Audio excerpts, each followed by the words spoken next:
6 starts now. Well, good morning, everybody. Thank you so much for joining us on this Veterans Day. I'm Cerise Cole. And I'm Erin Hartley, joined by meteorologist Jarrett Lansford and the senior chief meteorologist Rusty Lord. If you've been really just not happy these past couple of days with the forecast goes, today is the start to an upward trend. You got it. We're at 38 right now, already 2 degrees warmer than we were at any point yesterday, so that's a big win. And we're just going to keep going from here. Now, the clouds are moving out. That's going to help us out a ton. You can see there's breaks in those clouds off to the northeast and east, and they're continuing to move that direction, to the east, I should say. 38 degrees, southwest wind about 7. We're at 33 with the wind chill right now. So as these clouds move out, temperatures may bounce around a little bit. They could drop off right here before the sun rises and starts to warm us up, as it's all about the timing with the clear sky you can get in the area. But 38 in Omaha, 37 Millard and Elkhorn, 39 in Fremont. A lot of these numbers have been actually climbing overnight with the clouds and a little bit of a south breeze. So widespread 30s, better out there all the way around compared to what we had at the same time yesterday morning. Current wind speeds are out of the south-southwest, 5 to 15 miles per hour. Now, these will change direction during the day today. You won't really feel the wind all that much. Gusts up to 15 miles per hour in play. But notice during the afternoon, it's a northwest wind that picks up. So there will be a switch. It's going to help in part to drive the clouds out, but nothing too strong. So no Clark Griswold moments. If you need to put up the lights this afternoon, you got a random Tuesday off. Tuesday, Wednesday, Thursday looking pretty good for that, as each day has very comfortable temperatures into the afternoon for this time of year. So during the course of the morning, should be up near 40 degrees by 9 o'clock. Clouds dropping southeast. We warm into the 50s and some 60s by lunch. Notice a little cooler east, a little warmer west. That's going to be the story as the warmer air tries to head our direction. The 60s should get as far east as the river, and upper 50s for the Iowa side most likely. So a little short change there just because of the direction the warmer air is moving in from. By 5 o'clock we fall back into the 50s, eventually 40s by 7, and a pretty quiet night. There's 10 o'clock tonight, down in the mid 40s. Overnight we'll cool from the 40s into the 30s and likely wake up pretty similar. A lot of 30s on the map to start the day. Just a little bit above freezing though, so you don't have to worry about widespread frost or a freeze with this one.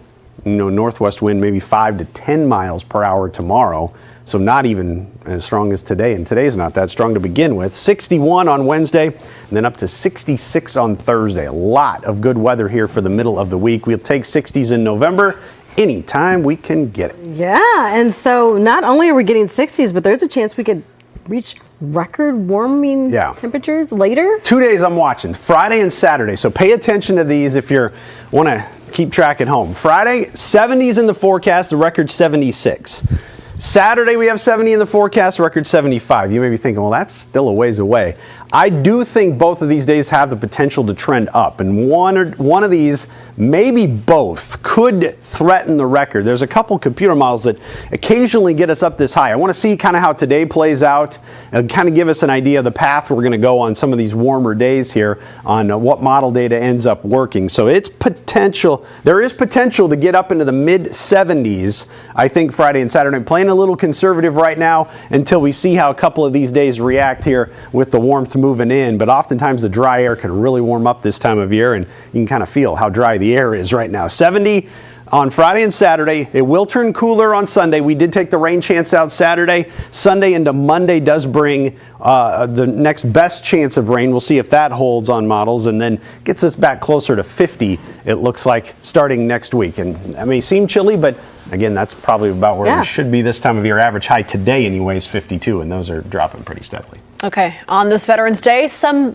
less traffic could be possible today. Some people don't have to go to work or school today, but let's check in with Jared. Yeah, I've kind of been seeing that as the case so far, where we've been pretty incident-free for the most part. Now, we do have a few spots that are a little bit slow. Let's take a look at some of them. And this is one area where we've had some delays. It says you're going southbound from the North Freeway onto 480. Camera a little bit lurchy here with the feet. Let's show you the map and give you the idea of what we're seeing. And it's specifically on the ramp that you're looking at the delays. Looks pretty good on the North Freeway. Looks pretty good on 480 at this point. But as you're trying to make the transition there, that's where you're seeing your slowdowns.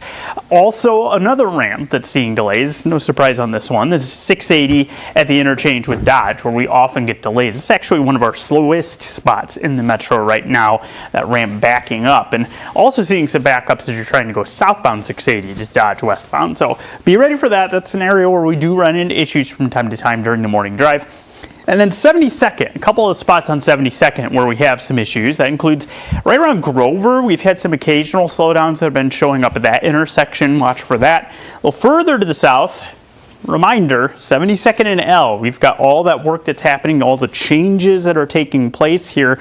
Over the next day or two, we'll likely go head-to-head traffic on L. That'll cause delays on L, and then eventually we'll be tearing the bridge down starting Thursday evening. So a lot of things that are happening construction-wise near that intersection, and you can see in the lead-up as you're heading northbound and southbound away from that intersection. Things quite slow there. I'll be watching 84th as well to see if people start to make the move to that as an alternate route with all this work here. So far, so good. We do still have that ongoing construction between Giles and Harrison on 84th. So north-south travel in this area, Ralston, La Vista, you're going to be looking at some issues that could be impacting things over the next few weeks. Right now, not terrible, and most of the metro is moving along in pretty good shape. We don't have a ton of issues, and you can see just how quiet the roads are, at least as of now. Yeah. So hopefully we hold on to that through the holiday. Yeah, that green looks good. Green is great. Green is good. All right, Jared, thank you. Well, just hours ago, the Senate passed legislation to end the government shutdown. The bill now goes to the House. The House could vote on the measure as early as tomorrow. The package includes funding for SNAP benefits through next September. It does keep much of the government running through January 30th. President Trump says he does support the bill. Meantime, Nebraska Senator Pete Ricketts reacting to the deal. He says it delivers for Nebraska by extending the Farm Bill authorities and supporting ag research at the University of Nebraska. Ricketts says the House should pass the bill quickly. Well, new to tell us in just a heartbreaking story out of Lawrence, Kansas. Authorities say 20-year-old Elsa McGrain, an Omaha native who was set to graduate from MU in May, died after she was hit by a car. Investigators say McGrain was jogging when she was hit. We spoke with Elsa's parents, who tell us they want the focus to be on the impact their daughter had on everybody. And the days since she died, her parents say they have just been overwhelmed, not by just grief, but by the stories from people whose lives their daughter touched. Elsa was a force for good. She defined what it means to be selfless. Everything that she had happening in her life, from studying pre-med at KU and her responsibilities with her sorority and her faith community, she still found time for those that can be unseen. What I want people to remember and to take from this is to use that and do good for others. Like, there are more people in this world that are good than we hear. Well, 36-year-old William Klingler is now booked for involuntary manslaughter. The McGrain family has a GoFundMe set up to support the ministries and the programs that were important to Elsa. We have that link on our website, firstalert6.com. All right, Aaron, thank you. I'm at the safety desk with our Maria Kate, and Maria has a very important first alert to a baby formula recall this morning. Yeah, parents, guardians, anybody who's taking care of little kids, you want to listen up to this. This is for the By Heart brand. Now, they are voluntarily pulling 2 different batches of their whole nutrition infant formula. The company says the recall is being made out of an abundance of caution. But the move comes after the FDA started investigating a wave of infant botulism cases across the country. Now, that illness is caused by a bacteria toxin, but once it gets into your system, it can attack the nerves and do some pretty bad damage. The agency has not tied any formula directly to the illness just yet, but if you do have this, the company says you want to stop using it immediately, and the expiration date is December 1st of 2026. So check those formula boxes and see if that is the one that you have. For sure. All right, Maria Cade, thank you so much, and we'll be right back.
All right, welcome back. Time now 7:13 on this Tuesday morning. Taking a live look outside. Of course, flag lowered to half staff as we thank the veterans in this country for their service today.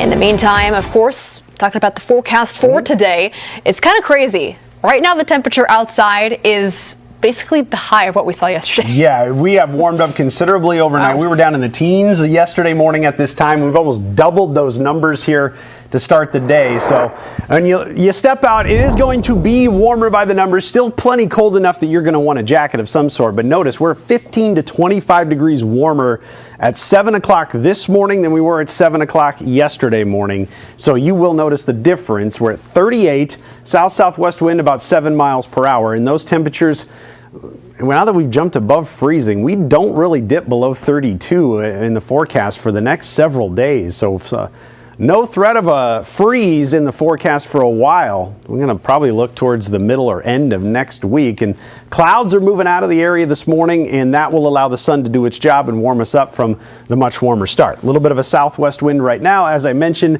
southwest this morning, northwest this afternoon. Could gust up near 15 miles per hour. That's about it. First alert forecast gets you near 64 degrees for the high today around 3 o'clock. Great afternoon, and then we'll fall back into the 30s tonight. And you can see where the high temperatures go over the course of the next several days. I mentioned 66 Thursday, near 70 Friday and Saturday, about 20 degrees above average. And 2 days I'm watching there with the record high potential. Right now, about 5-6 degrees shy of that record with our current forecast, but I think these are going to trend up, and we'll see how today goes and adjust the forecast accordingly on just how much we're warming on some of these warm days. If you're wondering about the rain chance from the weekend, well, that's kind of dwindled. Saturday, you can see well down to the southwest here. Yesterday, the front was sitting right about here on models by about 9 o'clock Saturday. Now today, it's way down to the southeast, and it tells me it's racing through, and it's not really going to get to do much in our area as it passes through. So we'll be tracking and see how this evolves, but I think it's probably late Sunday now into Monday before the next system moves in and try to bring us a little rain potential with that one. Anyway, so your 10-day forecast shows some very, very pleasant numbers here. Notice by Saturday morning, 50s to start off the day. 70 for the high Friday, 70 for the high Saturday. And like I said, keep an eye on both of those. With the wind direction, it does look like those, I think, are going to trend up depending on how we play out today. Yeah, okay, so it's been pretty dry. It looks to be pretty dry the rest of the week. Any chances of rain or snow coming up in our near future? I know things kind of get dormant. You don't think about watering things, but we are pretty dry over the last month. We got some rain chances Sunday into Monday. Another one here to watch Thursday at the end of the 10-day forecast. But this is a look at a map that shows us the percentage of normal precipitation we've had over the last 30 days, or about the last month. And you can see these orange shades here. We're less than half of the normal precipitation that's fallen in the area. So we need a little moisture. It would not hurt. I know we've had a couple of soggy days, but they just haven't added up to much. At least when you look a little longer range, the odds lean towards some wetter than average weather, trying to show up. Basically a busier weather pattern. And when you get towards the end of November, you got to start wondering, is that rain or maybe some chilly wet snow? So I think next week the pattern starts to pick up with a couple of rain chances, and overall it does look a lot busier, so hopefully we can get a little moisture. A little bit. Okay. And liquid moisture, probably. Yes. I was wondering. In the meantime, we'll get another update on traffic this morning. Jarrett's going to take us to 80. Yeah, I've been watching this kind of situation on I-80. Saw some flashing lights briefly, and been watching to see if there's been any kind of slowdowns. Well, now the flashing lights are gone, so I don't know, maybe a cop pulled someone over. Make sure you're driving safe as you head out the door. But that situation seems to be resolving itself at this point. This is the area. It was just past the JFK interchange as you were heading westbound, right in the distance. But you can see the flashing lights gone, things moving along in pretty good shape. So hopefully whatever that was about is complete. Looks like we're doing pretty well in that stretch, and you can see no real slowdowns that are reflected in that area. I also want to update you if you're in Bellevue. Maybe you saw yesterday evening where we had Fort Crook and Chandler area that was blocked as a train broke down on the tracks and blocked the intersection. That, according to our photographer, went down, checked out the scene. That is cleared, so you should be able to use that area without too much difficulty. A little slow at this point with people who are heading about for their morning drive, but it looks like you can get through there without too much in the way of issues. I also want to first alert you to this. This will be an issue after the morning drive as you had Dodge right around 150th. Both the entrance and exit ramps there westbound going to close, scheduled at 9 a.m., and that's scheduled to stay closed through early Friday morning. About 6 a.m. or so is when that reopens. So in the meantime, the next few days you want to plan, if you normally use 150th, to use 144th or 156th instead. And then, of course, I've been continuing to watch some other areas where you have work. We're still seeing construction on Blondo between 75th, 73rd. You're looking at one-lane travel each direction.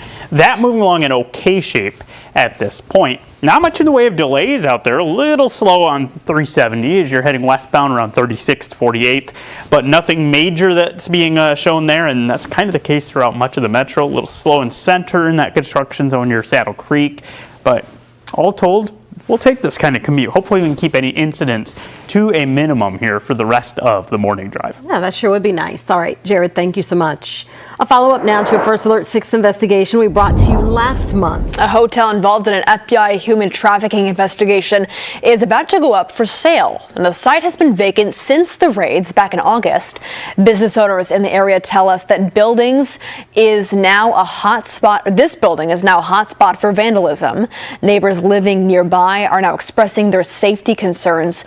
We spoke to the property's broker about a timeline. We're told that crews are boarding up some of the windows and securing doors this week. After a final evaluation, the site will be posted for sale in the next few weeks. Happening today, Platteview Community Schools will be holding its annual Veterans Day program. It starts at 10 o'clock this morning at Platteview High School. That's right. Also today, the Open Door Mission hosting a salute to the red, white, and blue. The event honors American veterans who are experiencing homelessness. It'll be at the Garland Thompson Men's Center tonight at 7:30. All right, taking a look at more Veterans Day events here in the Metro today. The Durham Museum will offer free admission to military families. The museum will also offer free hot dog meals for veterans at the soda fountain. That goes from 10 to 4. And then Hy-Vee hosting its annual Veterans Day breakfast. The event is from 6 a.m. to 10 a.m. at all stores. Hy-Vee is also offering 15% off the grocery bill for retirees and active duty military personnel. And Nebraska Furniture Mart is hosting a veteran.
Welcome back, everybody. An 85-year-old man is making sure the legacy of all veterans lives on. Bob Morris built a veterans memorial inside a Missouri nursing home. He is a veteran himself.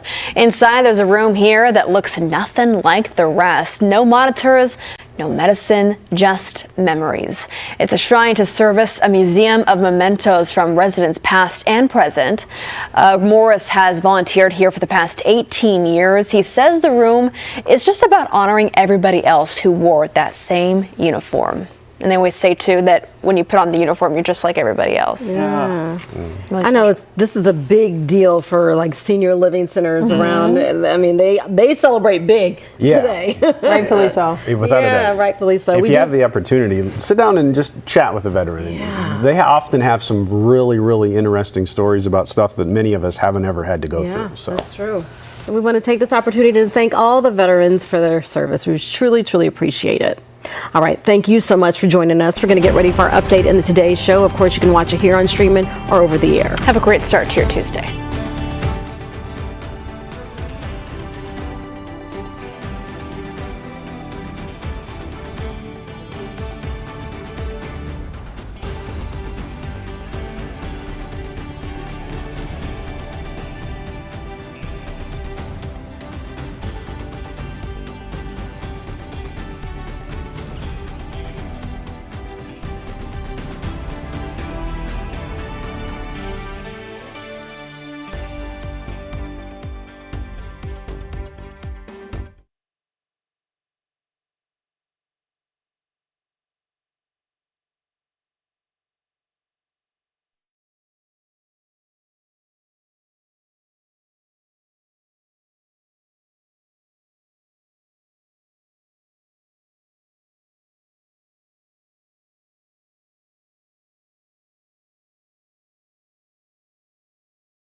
Live from WOWT, First Alert 6 starts now. Good Tuesday morning, everybody. It is 7:26. I'm Cerise Cole. And I'm Erin Hart. Layla's going to update on the roads this morning with Jared Lansford. And we do have a new crash to tell you about. This is right around 41st and M, so we're a little more residential with where this is. Watch for emergency crews who may be heading toward this area, though. That's 41st and M where that crash is in place. Otherwise, some slowdowns that I've been seeing at times. That includes as you go from the North Freeway southbound to go to 480, and then especially in the 680 and Dodge interchange. We've been looking at ramps that have been backing up. That's particularly true right now as you get where those forks are to go to Lower Dodge and the Dodge Expressway. Rusty. Thanks, Jared. The clouds are exiting to the east and southeast right now, and you can see some of those breaks, and that's what's going to allow us to warm up today. We're already starting very warm. Now, this time of the year, yesterday we were down in the teens. You can get an idea of just how cold it can be.